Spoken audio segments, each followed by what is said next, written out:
அஸ்ஸலாமு அலைக்கும். Hi friends, எல்லோரும் எப்படி இருக்கீங்க? இன்றைக்கி ரமதான் இஃப்தார் விலாக் தான் பார்க்க போகிறோம். வாங்க வீடியோக்குள்ளே போகலாம். ஃபர்ஸ்ட் கடல் பாச்சி எப்படி பண்ணுறதுன்னு பார்க்கலாம். அதுக்காக நான் ஒரு 1/2 லிட்டர் அளவுக்கு பாலை காய்ச்சி எடுத்துக்கிறேன். தண்ணி சேர்க்காத பாலாக இருந்தால் இன்னும் நல்லா பெட்டராக சூப்பராக இருக்கும். இப்போ இது கூடவே நான் சைடில் பாலில் ஒரு ட்ரிங்க் பண்ணலான்னு அதுக்கும் ஒரு 1/2 லிட்டர் அளவுக்கு பால் கொதிக்க வச்சு எடுத்திருக்கேன். இப்போ அந்த ட்ரிங்க்குக்காக 1/2 டீஸ்பூன் அளவுக்கு நான் சப்ஜா சீடையும் அதுக்காக ஒரு 1/2 டீஸ்பூன் அளவுக்கு சப்ஜா சீடையும் அதே மாதிரி பாதாம் பிசினையும் ஊற வச்சு எடுத்துக்கலாம். இப்போ மதியானம் ஜொஹர் டைமு ஒரு மணி ஆகுது. இந்த டைமில் ஊற வச்சா தான் பாதாம் பிசன்லாம் நம்ம இஃப்தார் டைமில் நல்லா கரெக்டாக ஊறி இருக்கும். அதனால் ஒரு 2-3 ஹவர்ஸ்க்கு முன்னாடியே பாதாம் பிசன் ஊற வைக்கிறது பெட்டரு. இப்போ நெக்ஸ்ட்டு நோம்பு கஞ்சி ரெடி பண்ணி எடுத்துக்கலாம். அதுக்காக நான் ஒரு 1/2 கப் அளவுக்கு பச்சரிசி எடுத்திருக்கேன். அது கூடவே 1/4 கப் அளவுக்கு பைத்தியம் பருப்பு எடுத்திருக்கேன். இது ரெண்டும் நல்லா வாஷ் பண்ணி அதுக்கு தேவையான அளவுக்கு தண்ணி ஃபில் பண்ணி எடுத்துகிட்டு வந்திருக்கேன். இப்போ இதுக்கு இதுக்கு முன்னாடி நீங்கள் ப்ரீ ப்ரிப்ரேஷன் வீடியோ பார்த்துருந்தீங்கன்னா உங்களுக்கு தெரியும். அதில் நான் வெங்காயம் தக்காளி பேஸ் ரெடி பண்ணி வச்சுருந்தேன். அதுலேருந்து ஒரு 2 டேபிள் ஸ்பூன் எடுத்து ஆட் பண்ணியிருக்கேன். Full spoon of 2 tablespoon, கம்மியாக இல்லை, கொஞ்சம் ஜாஸ்தியாக, பெரிய ஸ்பூன் அளவுக்கு. அது கூடவே கொஞ்சமாக தேங்காய் துருவல் ஆட் பண்ணிக்கலாம். அது கூட 2 டேபிள் ஸ்பூன் அளவுக்கு தயிர் ஆட் பண்ணியிருக்கேன். தேவையான அளவுக்கு உப்பு ஆட் பண்ணிக்கலாம். இது கூடவே கொஞ்சமாக நான் மஞ்சத்தூள் கலருக்காக ஆட் பண்ணியிருக்கேன். இல்லைனாலும் ஓகே தான். மஜீத் கந்தியில் தான் அந்தளவுக்கு கலர் இருக்காது, ஒயிட்டாக தான் இருக்கும்.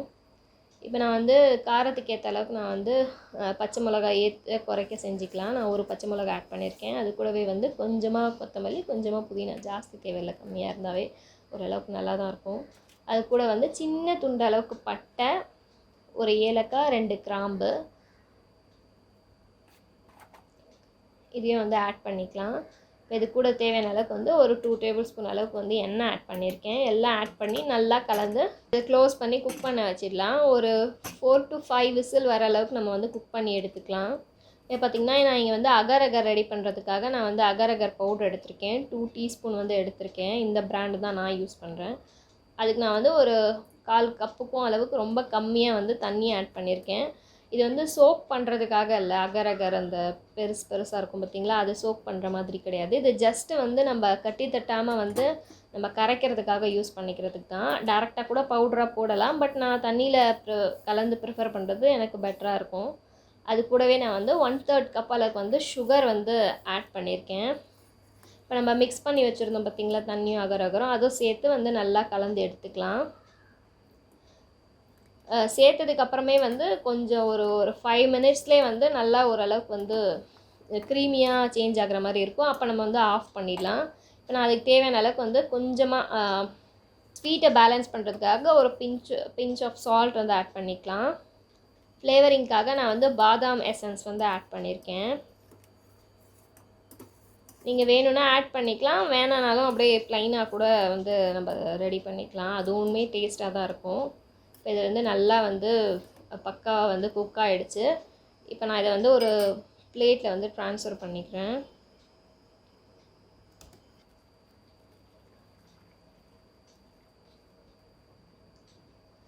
பார்த்திங்கன்னா இது ஹாஃப் செட் ஆகிற வரைக்கும் நான் இங்கே விட்டுருங்க. ஹாஃப் செட் ஆனதுக்கப்புறமா பாதாம், முந்திரி இந்த மாதிரி ஏதாவது இருந்தால் அதை ஆட் பண்ணிக்கலாம். அப்போ பர்ஃபெக்டாக இருக்கும். நீங்கள் ஃபஸ்ட்டே போட்டுட்டிங்கன்னா எல்லா பாதாம் முந்திரியும் கீழே போய் நின்றுடும். இப்போ நெக்ஸ்ட்டு பஃப் பேஸ்ட் ரெடி பண்ணுறதுக்காக நான் மாவு எடுத்திருக்கேன். ஒரு 1/2 கப் அளவுக்கு மாவு எடுத்திருக்கேன். அதுக்கு தேவையான அளவுக்கு உப்பு ஆட் பண்ணிக்கலாம். உப்பு ஆட் பண்ணிவிட்டு நம்ம நார்மலாக சப்பாத்தி பிசைகிற மாதிரி தண்ணி போட்டு பிசைஞ்சிக்கலாம். ரொம்ப லூஸாக இருக்கக்கூடாது, ஓரளவுக்கு கொஞ்சம் லைட்டாக கொஞ்சம் கட்டியாக பிசைஞ்சு எடுத்துக்கோங்க. பார்த்திங்கன்னா பஃப் பேஸ்ட்டுக்காக மாவு பிசைஞ்சு வச்சுட்டேன். அது ஒரு 20 மினிட்ஸ் ஊறினதுக்கப்புறமா நம்ம நெக்ஸ்ட் பார்த்துக்கலாம். அகர் அகர் கடல் பாசி ஹாஃப் செட் ஆகிடுச்சு. இந்த ஸ்டேஜில் நான் பாதாம் முந்திரி ஆட் பண்ணியிருக்கேன். ஸோ அது உள்ளே போய் செட் ஆகாது, மேலே நல்லா அழகாக செட் ஆகிடும். பார்த்திங்கன்னா 20 மினிட்ஸ் நல்லா ரெஸ்ட் ஆகிடுச்சு. இப்போ நான் இந்த மாவை நல்லா மிக்ஸ் பண்ணி எடுத்துக்கிறேன். இப்போ நம்ம கொஞ்சமாக வந்து மாவு தெளிச்சிட்டு ட்ரை ஃப்ளவர் தெளிச்சிட்டு அதுக்கப்புறம் நம்ம பிசைஞ்சு வச்சுருக்கிற மாவு வந்து நல்லா வந்து மிக்ஸ் பண்ணி எடுத்துக்கலாம். ஒரு டோ ஷேப்பில் வந்து நல்லா பர்ஃபெக்டாக கொஞ்சம் ஒரு டைட்டான டோவாக வந்து ரெடி பண்ணி எடுத்துக்கலாம். ஸோ நம்ம பஃப் பேஸ்ட்ரிக்கு லேயரிங் பண்ணும்போது கரெக்டாக இருக்கும். இப்போ நான் அது கூடவே வந்து கொஞ்சமாக வந்து மைதா மாவு மேலே டஸ்ட் பண்ணிக்கிறேன். டஸ்ட் பண்ணிவிட்டு இதை வந்து நம்ம வந்து கொஞ்சமாக வந்து ரோல் பண்ணி எடுத்துக்கலாம். இது வந்து ப்ரொஃபஷனான பஃப் பேஸ்ட்ரி கிடையாது. நான் வந்து ரஃப்பாக வந்து இப்போது சீக்கிரமாக ரெடி பண்ணணும் அப்படின்றதுக்காக ரஃப்பாக தான் வந்து ரெடி பண்ணியிருக்கேன். ரஃப்பாக ரெடி பண்ணணும், அத்தென்டிக்காக இல்லை, நல்லா அப்படியே ப்ரொஃபஷ்னலாக இல்லை, பேக்கரி ஸ்டைல்லாம் ஒன்றும் கிடையாது. நார்மல் வீட்டில் நம்ம சாப்பிட்றதுக்கு ரெடி பண்ணோன்னா பண்ணிக்கலாம். பட் ப்ரொஃபஷ்னலாக இருக்கணும்னா நம்ம வந்து அதுக்கு நான் நெக்ஸ்ட்டு இதுக்கப்புறம் இன்ஷா அல்லாஹ் என்னால் முடிஞ்ச நான் அப்புறமேட்டு வீடியோ போடுறேன். பார்த்திங்கன்னா நான் வந்து ஒரு 100 கிராம்ஸ் அளவுக்கு பட்டரில் ஒரு முக்கால் அளவுக்கு ஒரு 70 கிராம் அளவுக்கு வந்து பட்டர் வந்து ரூம் டெம்பரேச்சர், ரொம்ப ரூம் டெம்பரேச்சர் கிடையாது, ஜஸ்ட் அந்த பட்டர் வந்து கோல்டாக தான் இருக்கும், பட் நசுங்கும் அந்த லெவலுக்கு இருக்கும். அந்த மாதிரியான பட்டர் வந்து எடுத்துக்கலாம். எடுத்துக்கிட்டு இதை வந்து நம்ம நல்லா வந்து அந்த மாவில் வந்து ஸ்ப்ரெட் பண்ணியிருக்கேன். நான் வந்து ரஃப்பாக ரெடி பண்ணுறதுனால இந்த மாதிரி பண்ணுறேன். பட் பேக்கரியில் செய்கிற மாதிரி இல்லை ப்ரொஃபஷ்னலாக செய்கிற மாதிரினா அது இன்னும் கொஞ்சம் டிஃப்ரெண்ட்டாக இருக்கும். பார்த்திங்கன்னா வந்து நல்லா வந்து நான் ஸ்ப்ரெட் பண்ணிட்டேன். இப்போ வந்து இது ரொம்ப வந்து லூஸாக கொஞ்சம் லிக்விடாக இருக்கும். அதனால் நான் வந்து இதை வந்து ஃப்ரிட்ஜில் ஒரு 2 to 3 மினிட்ஸ் தான் வந்து செட் பண்ண போகிறேன். ரொம்ப நேரம் கிடையாது. ஆஹாருக்காக கொண்டக்கடலை கிரேவி பண்ணிக்கலான்னு அதுக்காக நான் வந்து 2 டேபிள் ஸ்பூன் அளவுக்கு வந்து எண்ணெய் ஆட் பண்ணியிருக்கேன். அது கூடவே வந்து கொஞ்சமாக சீரகம், சின்னதாக வந்து 2 உருளைக்கிழங்கை வந்து கட் பண்ணி வச்சுருக்கேன். அதுவும் வந்து நல்லா சேர்த்து வந்து கொஞ்சம் மிக்ஸ் பண்ணி எடுத்துக்கலாம். உருளைக்கிழங்கு கொஞ்சம் வேகிற அளவுக்கு. பார்த்திங்கன்னா நம்ம ரெடி பண்ணி வச்சுருந்தோம் பார்த்திங்களா வெங்காயம் தக்காளி பேஸ், அதை வந்து ஆட் பண்ணியிருக்கேன். நான் வந்து 2 to 3 டேபிள் ஸ்பூன் வந்து ஆட் பண்ணிக்கலாம். நான் வந்து 2 பேருக்கான அளவு சொல்கிறேன்.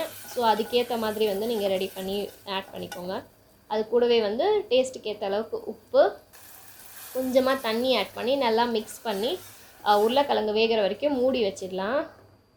ஸோ நம்ம கிரேவி வந்து சீக்கிரமாக குயிக்காக ரெடி ஆயிரும்.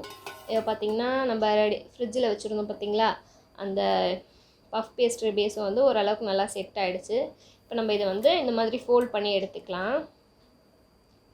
ஸோ பட்டர்லாம் வந்து நல்லா செக்யூர் ஆகிடும். அதனால் நல்லா கோல்டாக இருக்கும், கொஞ்சம் நம்ம பார்த்து தான் வந்து நம்ம ஃபோல்ட் பண்ணி எடுத்துக்கணும். ரொம்ப லிக்விடாக இருந்தால் வந்து ஃபோல்ட் பண்ணாதீங்க, மறுபடியும் கொஞ்சம் நேரம் ஃப்ரிட்ஜில் வச்சு அதுக்கப்புறம் ஃபோல்ட் பண்ணி எடுத்துக்கோங்க. பார்த்திங்கன்னா இது நான் வந்து கொஞ்சமாக வந்து ரோல் பண்ணி எடுத்திருக்கேன். லைட்டாக சில டைமில் வந்து வெளியே அந்த பட்டர் வர மாதிரி தான் இருக்கும் நம்ம ரோலிங் பின் வச்சு ரோல் பண்ணும்போது. பட் நம்ம வந்து பெருசாக பயப்படணும் அப்படின்னு அவசியம் கிடையாது. நம்ம லேயரிங் பண்ண அது வந்து உள்ளே போயிடும். வெளியவே இருந்தாலும் ஒன்றும் பிரச்சனை கிடையாது. நம்ம வந்து ரஃப்பாக தான் ரெடி பண்ணுறோம், ப்ரொஃபஷ்னலாக ஒன்றும் கிடையாது. ஸோ அதனால் வந்து நார்மலாக வந்து ரோல் பண்ணி எடுத்துக்கோங்க. சப்போஸ் அந்த மாதிரி எங்கேயோ கிழிஞ்ச மாதிரி இருக்குன்னா அங்கே மாவு ட்ரை ஃப்ளவர் போட்டு நம்ம வந்து கவரப் பண்ணிக்கலாம். பார்த்திங்கன்னா நான் இந்த அளவுக்கு வந்து ரோல் பண்ணிவிட்டு நான் மறுபடியும் அதை வந்து ஃபோல்ட் பண்ணி கிளிங் ரேப்பில் வந்து ரேப் பண்ணி நான் வந்து மறுபடியும் வந்து ஃப்ரிட்ஜில் வச்சு எடுத்துருக்கேன். நான் வந்து சீக்கிரமாக ரெடி ஆகணுன்றதுக்காக ஃப்ரீசரில் வச்சுருக்கேன். ஃப்ரீசரில் ஒரு 10 மினிட்ஸ் தான் வச்சு எடுத்திருக்கேன். பட் நீங்கள் ஃப்ரிட்ஜில் வைக்கிற மாதிரி இருந்தால் ஒரு 1/2 அன் ஹவர் வச்சு எடுத்துக்கலாம். கிளிங் ரேப்பில் தான் ரேப் பண்ணணும்னு இல்லை, நம்ம நார்மல் பாலித்தீன் கவரில் கூட ரேப் பண்ணி எடுத்துக்கலாம். இப்போ நான் இதை வந்து ஃப்ரிட்ஜில் செட் பண்ண வச்சுட்டு வந்துட போகிறேன். பார்த்திங்கன்னா உருளைக்கிழங்கும் வந்து ஓரளவுக்கு நல்லா வெந்துருச்சு.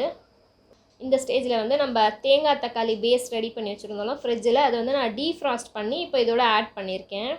எல்லாமே வந்து கிட்டத்தட்ட ரெடிமேட் மாதிரி தான். பட் எனக்கு இது எந்த அளவுக்கு யூஸ்ஃபுல்லாக இருந்துச்சுன்னா சொல்லவே முடியாது, அந்தளவுக்கு யூஸ்ஃபுல்லாக இருந்துச்சு.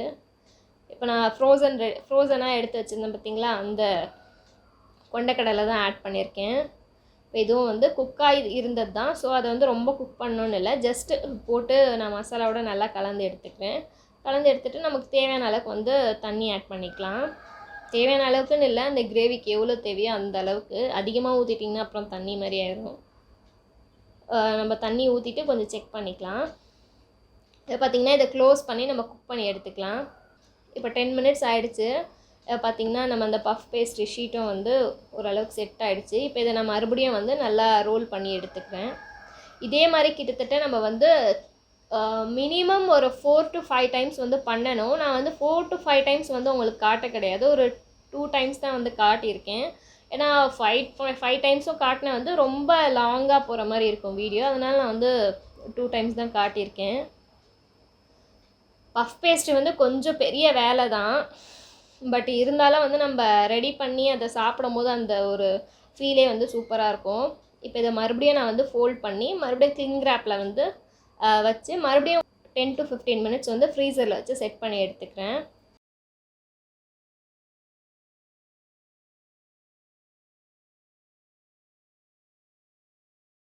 பார்த்திங்கன்னா கஞ்சியுமே வந்து ரெடி ஆகிடுச்சு. பார்த்திங்கன்னா இதை பார்த்தா சாதம் மாதிரி தான் தெரியும், பட் நீங்கள் வந்து நல்லா கரண்டி வச்சு இது பண்ணிங்கன்னா நல்லா வந்து மெஷியாகிடும். அதுக்கப்புறம் கஞ்சி மாதிரி தான் ஃபீல் ஆகும். அப்புறம் வந்து கொஞ்சமாக வந்து கொத்தமல்லி ஆட் பண்ணியிருக்கேன். இப்போ நம்ம இதுக்கு தேவையான அளவுக்கு வந்து தண்ணி ஆட் பண்ணி நம்ம என்ன சொல்கிறது, அந்த கட்டியோ இல்லை தண்ணி மாதிரி வேணுமோ, யாருக்கு எந்த மாதிரி டேஸ்ட் பிடிக்குதோ அந்த மாதிரி நம்ம கூட்ட குறைக்க செஞ்சுக்கலாம். பட் நீங்கள் டேஸ்ட் பண்ணி பார்த்துக்கோங்க. சில டைமில் வந்து தண்ணி அதிகமானா உப்பு கம்மியான மாதிரி இருக்கும். ஸோ நீங்கள் அதுக்கேற்ற மாதிரி பேலன்ஸ் பண்ணி உப்பு ஆட் பண்ணிக்கலாம். பஃப் பேஸ்ட்ரிக்காக நம்ம வந்து ஃபில்லிங் ரெடி பண்ணிக்கலாம். அதுக்கு நான் 2 டேபிள் ஸ்பூன் ஆயிலில் ஒரு 2 வெங்காயம் வந்து சின்ன சின்னதாக ஸ்லைஸ் பண்ணி எடுத்திருக்கேன். அதை போட்டு நல்லா வந்து வதக்கி எடுத்துக்கலாம். வெங்காயம் நல்லா வதங்கினதுக்கப்புறமா கொஞ்சமாக உப்பு ஆட் பண்ணி நல்லா வதக்கி எடுத்துக்கோங்க. உப்பு ஆட் பண்ணும்போது ரொம்ப சீக்கிரமாக வதங்கிடும். அது கூடவே வந்து நான் கொஞ்சமாக வந்து கேப்சிகம் ஆட் பண்ணியிருக்கேன். ஒரு கேப்சிகமில் ஒரு ஹாஃப் கேப்சிகம், அதுவுமே வந்து சின்ன சின்னதாக மெலிசாக வந்து கட் பண்ணி தான் ஆட் பண்ணியிருக்கேன். இதை வந்து நல்லா மிக்ஸ் பண்ணி எடுத்துக்கோங்க. இப்போ நான் வந்து வீட்டிலே ரெடி பண்ணி வச்சுருந்த பீட்சா சாஸ் வந்து ஆட் பண்ணியிருக்கேன். பட் அது இல்லைனா வெறும் கெச்சப் மட்டுமே நம்ம ஆட் பண்ணிக்கலாம். நம்ம பீட்சா சாஸ் தான் வேணும் அப்படின்னு இல்லை. அது கூடவே நான் வந்து கொஞ்சமாக வந்து பெப்பர் ஆட் பண்ணியிருக்கேன். இதெல்லாம் நல்லா ஆட் பண்ணி நல்லா மிக்ஸ் பண்ணி எடுத்துக்கோங்க. ஒரு 2 மினிட்ஸ் குக் ஆனதுக்கப்புறம் ஃப்ளேம் வந்து ஆஃப் பண்ணிவிடுங்க. ஸோ அது அவ்வளோதான். இது வந்து சிம்பிளான வந்து ஒரு ஸ்டஃபிங்கு. இப்போ நான் வந்து மிக்ஸ்டு வெஜிடபிள் பக்கோடா வந்து ரெடி பண்ணி எடுத்துக்கலாம். அதுக்கு ஒரு பெரிய சைஸ் வெங்காயத்தை வந்து சின்ன சின்ன சாப் பண்ணி எடுத்திருக்கேன். அது கூடவே வந்து கேபேஜ் ஒரு 1 கப் அளவுக்கு வந்து கேபேஜ் வந்து சின்ன சின்னதாக மெலிசாக வந்து ஸ்லைஸ் பண்ணி எடுத்திருக்கேன். அது கூட ஒரு கேரட்டையும் துருவி எடுத்துக்கலாம். எடுத்துகிட்டு இதில் நம்ம வந்து கொஞ்சம் ஒரு 1/2 டீஸ்பூன் அளவுக்கு உப்பு ஆட் பண்ணி நல்லா எல்லாமே வந்து கலந்து வந்து நல்லா அமுத்தி கொஞ்சம் நல்லா பிசைஞ்சு எடுத்துக்கோங்க. ஸோ வெஜிடபிளில் அந்த உப்பு நல்லா சேர்ந்து தண்ணி தனியாக பிரிஞ்சு வரும். ஸோ அந்த டைமில் வந்து நமக்கு பக்கோடா போடும்போது தனியாக ஆகாது. அதுக்காக இது வந்து ஒரு 5 மினிட்ஸ் நான் வந்து தனியாக எடுத்து வச்சுருக்கேன். ஸ்டார்டிங்கில் மில்க் ட்ரிங்க்காக நான் வந்து பால் கொதிக்க வச்சுருந்தேன் பார்த்திங்களா, அந்த ட்ரிங்க் தான் இப்போ வந்து ரெடி பண்ணி எடுத்துக்கலாம். அது ஆறின பாலில் வந்து நம்ம தேவையான அளவுக்கு வந்து சுகர் ஆட் பண்ணியிருக்கேன். எவ்வளோ பேரோ அதுக்கேற்ற மாதிரி நம்ம சுகர் வந்து ஆட் பண்ணிக்கலாம். சுகர் ஆட் பண்ணிவிட்டு நான் ஊற வச்சுருந்த அந்த சப்ஜா சீடும் அதே மாதிரி பாதாம் பிசினும் வந்து ஆட் பண்ணியிருக்கேன். இந்த ட்ரிங்க் வந்து கொஞ்சம் மைல்டாக நல்லா வயிறுக்கு சில்லுன்னு சூப்பராக இருக்கும். பாதாம் பிசன் சப்ஜாலாம் இருக்கிறதுனால பால் குடிக்கிற மாதிரியும் தெரியாது. பால் பிடிக்காதவங்களுக்கு இந்த ட்ரிங்க் வந்து ஓரளவுக்கு நல்லாவே பிடிக்கும். இது கூடவே வந்து நான் ஒரு பெரிய பச்சை வாழைப்பழம், நல்லா பழுத்த வாழைப்பழத்தை சின்ன சின்னதாக சாப் பண்ணி ஆட் பண்ணியிருக்கேன். இந்த ட்ரிங்க்கை வந்து சில்லுன்னு சர்வ் பண்ணாலும் நல்லா தான் இருக்கும். ரூம் டெம்பரேச்சரில் இருந்தாலும் நல்லா தான் இருக்கும். இப்போ பார்த்திங்கன்னா பஃப் பேஸ்ட்ரிக்காக நம்ம வந்து டோ வந்து ரெடி பண்ணி வச்சுருந்தோம்ல, அது ரெடி ஆகிடுச்சு. நான் கிட்டத்தட்ட 4 to 5 டைம்ஸ் வந்து நல்லா வந்து திரும்ப ஃபோல்ட் பண்ணி ஃப்ரிட்ஜில் வச்சு இப்போ வந்து லாஸ்ட் டைம் வந்து நான் எடுத்திருக்கேன். இப்போ ஃபோல்ட் பண்ணுறதில் டேரெக்டாக வந்து பஃப் பேஸ்ட்ரி வந்து ரெடி பண்ணி எடுத்துக்கலாம். இப்போ இந்த பஃப் பேஸ்ட்ரி பேஸை வந்து நல்லா வந்து நான் தேய்ச்சி ஓரளவுக்கு மெலிசாக எடுத்திருக்கேன். நல்லா ஓரளவுக்கு ரொம்பவே மெலிசாவும் இல்லை, ரொம்பவே வந்து குண்டாகவும் இல்லை, ஓரளவுக்கு மீடியமாக வந்து நல்லா தேய்ச்சி எடுத்துக்கோங்க. ரொம்ப குண்டாக தேய்ச்சா அந்தளவுக்கு லேயரிங் வராது. கொஞ்சம் ரொம்பவே மெலிசாக தேய்ச்சிட்டா ரொம்ப நசுங்கி போன மாதிரி இருக்கும். ஸோ அதுக்கேற்ற மாதிரி பார்த்து அதுக்கேற்ற மாதிரி வந்து நீங்கள் ரெடி பண்ணி எடுத்துக்கோங்க. இப்போ நம்ம சைடில் வந்து நான் கட் பண்ணி எடுத்திருக்கேன். ஸோ வந்து லேயரிங்கில் டைமில் வந்து ஒரு மாதிரி இருக்கக்கூடாதுன்றதுக்காக இப்போ நம்ம இதில் வந்து கட் பண்ணி எடுத்துக்கலாம்.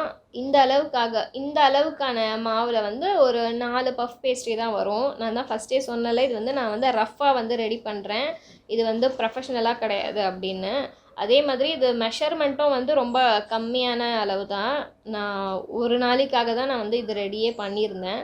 பேலன்ஸ் இருக்கிற அந்த கொஞ்சம் கொஞ்சம் மாவையும் வந்து நம்ம நல்லா பிசைஞ்சு சமோசா பட்டி மாதிரி எதா மாதிரி கூட ரெடி பண்ணி சமோசா மாதிரி கூட ஃபில்லிங் வச்சு சாப்பிட்டுக்கலாம்.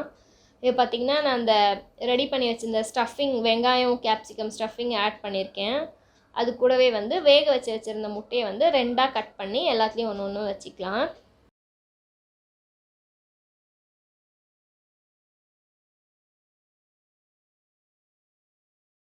அதுக்கு மேலே வந்து நான் வந்து pizza sauce homemade pizza sauce add பண்ணியிருக்கேன். பீஸா சாஸ் இல்லைன்னா நம்ம வந்து கொஞ்சமாக வந்து கெச்சப்பும் ஆட் பண்ணிக்கலாம். பார்த்திங்கன்னா நான் வந்து சீஸ் ஸ்லைஸ் ஆட் பண்ணியிருக்கேன். இப்போ இதெல்லாம் நல்லா வந்து ரெடி ஆனதுக்கப்புறமா நம்ம வந்து பார்த்திங்கன்னா இதை நம்ம வந்து ஃபோல்ட் பண்ணி எடுத்துக்கலாம். ஃபோல்ட் பண்ணும்போது கொஞ்சம் கேர்ஃபுல்லாக ஃபோல்ட் பண்ணிக்கோங்க, வெளியே வராத மாதிரி. பட் வெளியே வந்தாலும் பெருசாக பிரச்சனை கிடையாது. பட் நல்லா வந்து நம்ம ஃபோல்ட் பண்ணி எடுத்துக்கலாம். இப்போ பார்த்திங்கன்னா இதை வந்து நான் ஃபோக்கால் வந்து சைடில் வந்து நல்லா டக்கின் பண்ணி நல்லா க்ளோஸ் பண்ணி எடுத்திருக்கேன். ஸோ வெளியே வந்து அந்தளவுக்கு எதுவுமே வராத மாதிரி. அதே மாதிரி ஒரு விதமான அந்த லைன் கோடு டிசைனும் வந்து நல்லாயிருக்கும். அதுக்காக வேறு ஷேப்பில் கூட நம்ம ஃபோல்ட் பண்ணிக்கலாம், ஒரு ஸ்கொயர் ஷேப்போ இல்லை சர்க்கிள் ஷேப்லேயோ. பட் எனக்கு இந்த டைமில் வந்து ரொம்ப ஹெக்டிக்காக இருந்துச்சு. இஃப்தார் டைம் கிட்ட வந்து நெருங்கிடுச்சு. ஸோ அதனால் நான் வந்து நார்மலாக வந்து ட்ரையாங்கல் ஷேப்லேயே வந்து ஃபோல்ட் பண்ணி எடுத்துக்கிட்டேன். பார்த்திங்கன்னா எக் வாஷ் வந்து பண்ணி எடுத்துக்கலாம். ஸோ கலரிங் வந்து ஈவனாக நல்லா பர்ஃபெக்டாக சூப்பராக இருக்கும். அதனால் இப்போ இதை நான் வந்து 180 டிகிரி செல்சியஸில் 30 மினிட்ஸ் வந்து பேக் பண்ணி எடுத்துக்கிறேன். அப்பர் அண்ட் லோவர் ராட் ரெண்டுமே வந்து ஆன் பண்ணி வச்சுருக்கேன். இது பார்த்திங்கன்னா கடல் பாசியும் வந்து ரெடி ஆகிடுச்சு. இதையும் நம்ம வந்து கட் பண்ணி எடுத்து வச்சுக்கலாம். கட் பண்ணதுக்கப்புறமா ஒரு 10 to 15 மினிட்ஸ் வந்து ஃப்ரிட்ஜில் வச்சு செட் பண்ணி எடுத்துக்கோங்க. ஸோ வந்து நல்லா பர்ஃபெக்டாக இருக்கும். அதுக்காக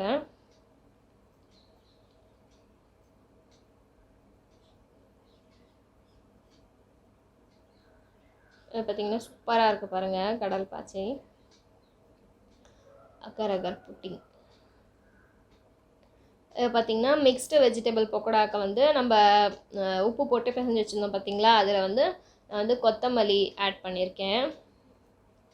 இப்போ பார்த்திங்கன்னா ஆல்ரெடி அந்த வெஜிடபிளே தண்ணி இருக்கும். ஸோ நம்ம வந்து தண்ணி அதிகமாக ஆட் பண்ணுற மாதிரி இருக்காது. நம்ம இதுக்கு முன்னாடியே ரெடி பண்ணி வச்சுருந்த பஜ்ஜி மசாலா பவுடர் இருக்குது பார்த்திங்களா, அது வந்து ஆட் பண்ணிக்கலாம். ஒரு 1/2 கப் அளவுக்கு நான் வந்து ஆட் பண்ணியிருக்கேன்.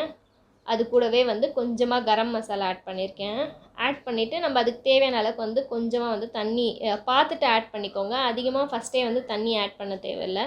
கொஞ்சம் கொஞ்சமாக ஆட் பண்ணி நம்ம வந்து ரெடி பண்ணி எடுத்துக்கலாம். நான் எதுக்கு ஃபஸ்ட்டு அந்த ஸ்டெப் பண்ணேன்னா, நம்ம பிசைஞ்சு வச்சதுக்கப்புறம் சில டைமில் வெஜிடபிள்லேருந்து வந்து தண்ணி வந்து விட்டுரும் அதிகமாக. ஸோ நம்ம ஃபஸ்ட்டு ஆட் பண்ண தண்ணியோ அதுக்கப்புறம் செகண்டு நம்ம வந்து தண்ணி விட்டதுக்கப்புறம் அந்த தண்ணியும் சேர்ந்து வந்து ஒரு மாதிரி கொலன்னு ஆகிடும். அதனால் பார்த்திங்கன்னா எண்ணெய் சுட்டுருச்சு. இப்போ நான் வந்து பஜ்ஜி மாதிரி வந்து எல்லாத்தையும் வந்து போட்டு எடுத்துக்கிறேன். இந்த வெஜிடபிள் பக்கோடா வந்து அவ்வளோ டேஸ்ட்டாக சூப்பராக இருக்கும். வெங்காயம் பக்கோடா, இந்த உருளைக்கிழங்கு பக்கோடா மாதிரி இதுவுமே அவ்வளோ டேஸ்ட்டாக இருக்கும். முடிஞ்ச அளவுக்கு இந்த பக்கோடாவில் வந்து கோஸ் அதிகமாக போட பாருங்கள். வெங்காயம் ஓரளவுக்கு, கோஸ் அதிகமாக, கேரட்டும் அதிகமாக போட்டாலும் நல்லா தான் இருக்கும். வேறு ஏதாவது வெஜிடபிள் இருந்தாலும் அதுவும் கூட ஆட் பண்ணிக்கலாம். கேப்சிகம் பிடிக்குன்னா கேப்சிகமும் ஆட் பண்ணிக்கலாம். இப்போ பார்த்திங்கன்னா இந்த வடை வந்து ரெடி ஆகிடுச்சு. இப்போ பார்த்திங்கன்னா இஃப்தியார் டேபிள் வந்து ரெடி ஆகிடுச்சு. நான் வந்து அந்த மில்க் ட்ரிங்க் வந்து எடுத்திருக்கேன் 2 கிளாஸு. எங்களுக்கு வந்து கஞ்சி எடுத்திருக்கேன்.